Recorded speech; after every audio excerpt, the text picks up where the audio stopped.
আসসালামু আলাইকুম। সবাই কেমন আছেন? আশা করি সবাই ভালো আছেন। আলহামদুলিল্লাহ আমিও ভালো আছি।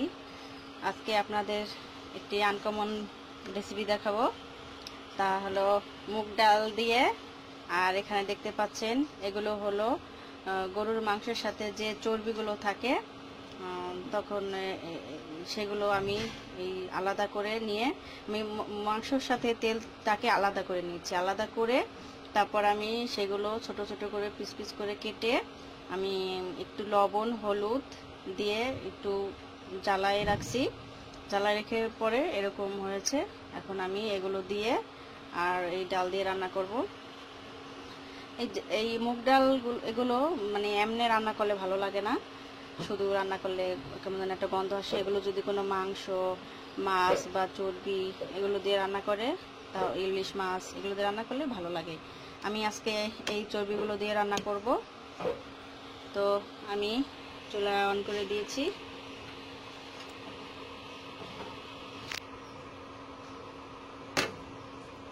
গরম হয়ে গেছে, এখন আমি তেল দিয়ে দেবো।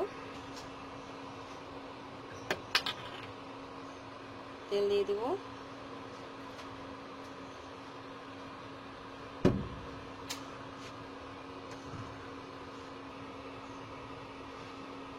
তেল গরম হয়ে গেছে, পেঁয়াজ কুচি দিয়ে দিলাম।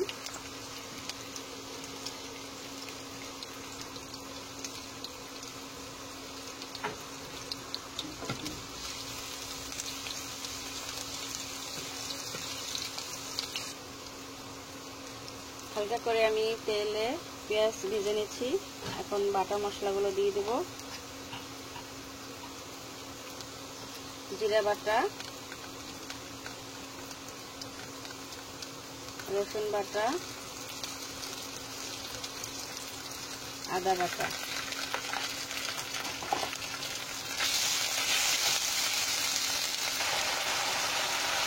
বাটা মশলার ভিতরে এখন আমি হলুদের গুঁড়া, মরিচের গুঁড়া আর লবণ দিয়ে দিলাম।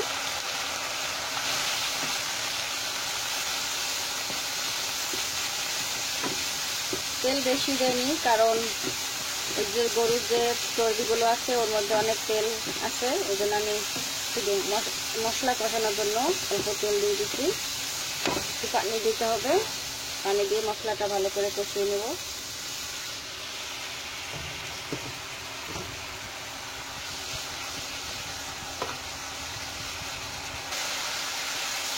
মশলা কষানো শেষ, এখন আমি ডালগুলো আগে ঢেলে দেব।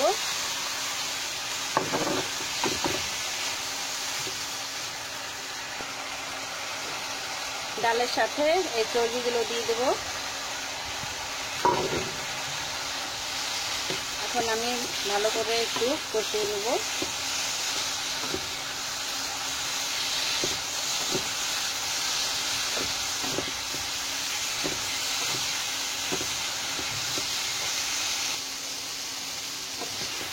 দেখতে পাচ্ছেন আমার এগুলো কষানো প্রায় শেষ।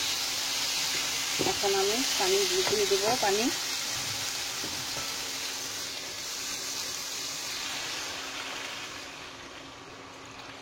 ডাল সিদ্ধ হবে, তাই আমি পানি একটু বেশি করে দিলাম। চর্বিগুলো সব ভেসে উঠছে।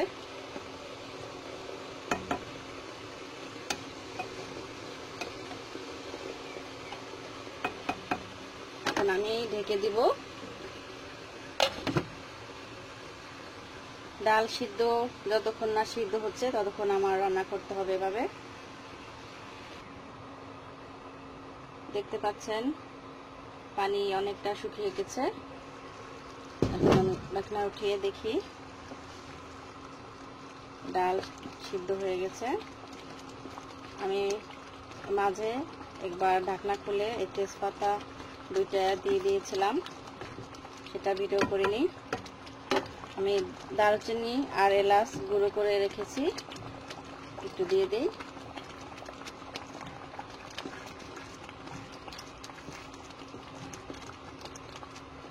রান্না প্রায় শেষের দিকে। এখন আমি নামিয়ে রাখবো। আমার রান্না শেষ।